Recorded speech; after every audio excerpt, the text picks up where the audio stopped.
وَإِذَا تُتْلَى عَلَيْهِمْ آيَاتُنَا بَيِّنَاتٍ، اور جب ان پر پڑھی جاتی ہیں ہماری روشن آیات، قَالَ الَّذِينَ لَا يَرْجُونَ لِقَاءَ نَأْتِ بِقُرْآنٍ غَيْرِ هَذَا، تو وہ لوگ جو اللہ سے ملاقات کی امید نہیں رکھتے نا، وہ کہتے ہیں کوئی اور قرآن لے کر آؤ، او بدل، یا اسے تبدیل کر دو۔ یہ قرآن تو اتنا سخت ہے، اے نبی کوئی کمپرومائز کرنے والی سچویشن کو اختیار کرو، قرآن کوئی اور لے کر آؤ۔ یہ میں آپ کو بتاتا ہوں کہ قرآن کی توحید اتنی سخت ہے کہ یہ لاکھوں لوگوں نے اس زمانے میں اس طرح نہیں سنی۔ نبی علیہ السلام کے مجمع میں لاکھوں لوگ نہیں ہوتے تھے۔ حضرت نوح علیہ السلام جب توحید بیان کرتے تھے 950 سال تک صرف 78 بندے ایمان لے کر آئے ہیں، کیونکہ وہ توحید ایسی تھی کہ جن لوگوں نے وہ حق قبول نہیں کرنا، ان کے لیے اس سے زیادہ کڑوی چیز ہی کوئی نہیں ہے۔ جو قبول کر لیں ان کے لیے اس سے زیادہ میٹھی چیز ہی کوئی نہیں ہے۔ انسان اپنی جان دے دیتا ہے لیکن توحید سے روگردانی نہیں کرتا۔ لیکن یہ اس کے لیے جسے بات سمجھ آ جائے یا جو سمجھنا چاہے۔ تو اللہ تعالیٰ فرما رہا ہے کہ جب ہمارے روشن آیات، یعنی بالکل کلیئر کٹ آیات، ننگی باتیں ان کے سامنے کی جاتی ہیں نا، بغیر کسی تردد کے، تو یہ کہتے ہیں کہ اے نبی اس قرآن کو بدل دو یا کوئی اور قرآن لے کے آؤ، ذرا میٹھی میٹھی ذرا باتیں ہوں اس کے اندر۔ یہ کیا سخت سخت باتیں، دیکھ لیں یہ باتیں جتنی آئی ہیں واقعی وہ اسٹریٹ فارورڈ ہے کہ مانو گے جنت ملے گی، نہیں مانو گے جہنم میں جاؤ گے، اور اللہ کو پرواہ بھی نہیں اس کی کوئی۔ قل ما یکون لی ان ابدلہ، اے نبی تم فرماؤ کہ مجھے تو کوئی اختیار نہیں ہے کہ میں اسے بدل سکوں، من تلقاء نفسی، اپنی مرضی سے میں اس میں سے کوئی چیز نہ نکال سکتا ہوں نہ داخل کر سکتا ہوں، مجھے کوئی اختیار نہیں کہ میں اللہ کی کتاب کو بدل سکوں۔ اور یہی بات ختم نہیں ہے، ان اتبع الا ما یوحى الی، میں تو خود پابند ہوں اس وحی کا جو میری طرف کی جاتی ہے، میں تو خود اس کی پیروی کرنے والا ہوں۔ یعنی تم مجھے کہہ رہے ہو کہ قرآن بڑا سخت ہے، اسے بدل دو یا کوئی نیا قرآن لے آؤ، اور میں تو خود پابند ہوں اس بات کا کہ جو میری طرف وحی آئی ہے میں نے بھی اس پہ عمل کرنا ہے۔ صرف تمہیں نہیں بلا رہا اللہ کی طرف، میں نے بھی اپنے رب کا تابع فرمان اسی طریقے سے ہونا ہے جس طرح میں تم سے ڈیمانڈ کر رہا ہوں۔ انی اخاف ان عصیت ربی عذاب یوم عظیم، میں تو خود خوف رکھتا ہوں اس بات کا کہ بالفرض اگر میں نے بھی اپنے رب کی نافرمانی کی تو بڑے دن کا عذاب مجھے بھی آ پکڑے گا۔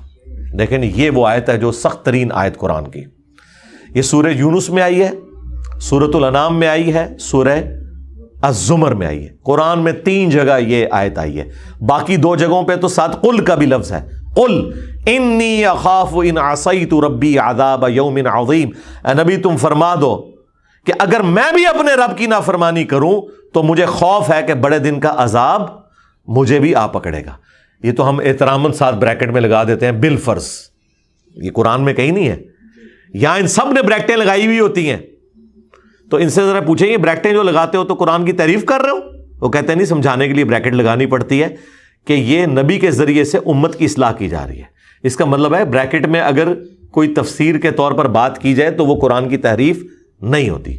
یقیناً نبی تو قطعی جنتی ہے، وہ اللہ کی نافرمانی نہیں کریں گے، ان کے ذریعے سے امت کو کہلوایا جاتا ہے۔ امت کو اس لیے کہلوایا گیا تھا کہ کوئی امتی کل کو اٹھ کے یہ کہے کہ تم ہمارے سلسلے میں بیعت ہو جاؤ، میں اس وقت تک جنت میں نہیں جاؤں گا جب تک کہ سارے مرید اپنے ساتھ لے نہ جاؤں۔ اندازہ کریں، یعنی نبی کے ہوتے ہوئے،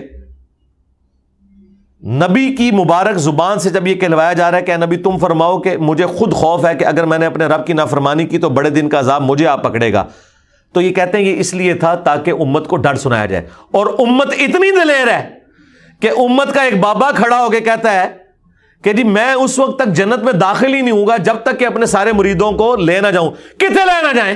جتنے تو جانا ہے۔ جنت کی گارنٹی تو کوئی نہیں ہے۔ بخاری مسلم دونوں میں حدیث ہے، نبی علیہ السلام نے اپنے ایک ایک رشتہ دار کو پکارا۔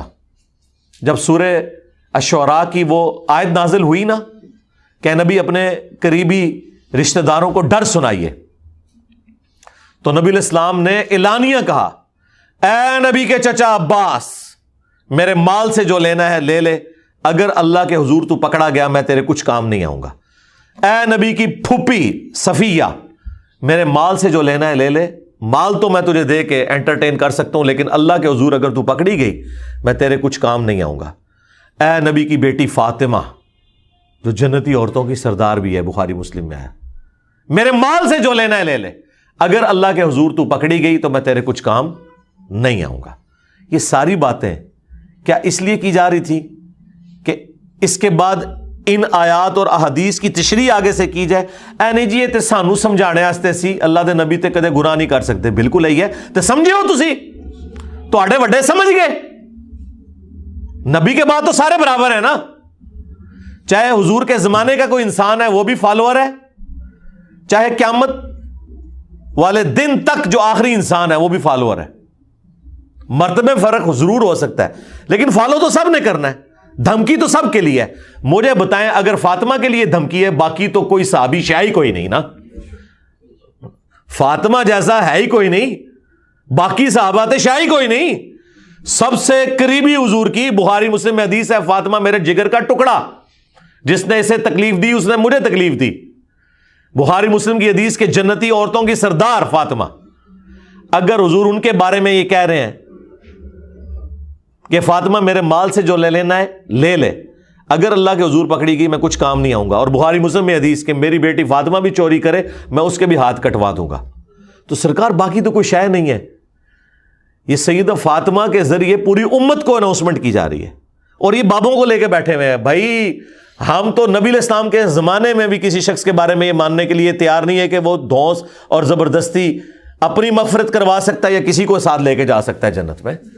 تمہارے بابے تو شاہی کوئی نہیں، صحابہ جیسا ہے ہی کوئی نہیں، تیرے بابے تو شاہی کوئی نہیں، اہل البیت جیسا ہے ہی کوئی نہیں، تیرے بابے تو شاہی کوئی نہیں۔ تو یہ اسی لیے دیکھیں کام صحیح ڈالا ہے انہوں نے، قرآن ڈائریکٹ نہیں پڑھنا، گمراہ ہو جاؤ گے، ہو گئے گمراہ، سی گمراہ ہو گئے آپ کے نظریات سے، اور آپ گمراہ ہو گئے قرآن و سنت کے نظریات سے۔ ہم آپ کے بزرگوں کے غلط نظریات سے گمراہ ہو کر اسلام کی طرف آ گئے، اور آپ اسلام کے نظریات سے گمراہ ہو کے اپنے بابوں کے پیچھے لگ گئے، کیونکہ آپ نے قرآن و سنت پڑھی نہیں تھی۔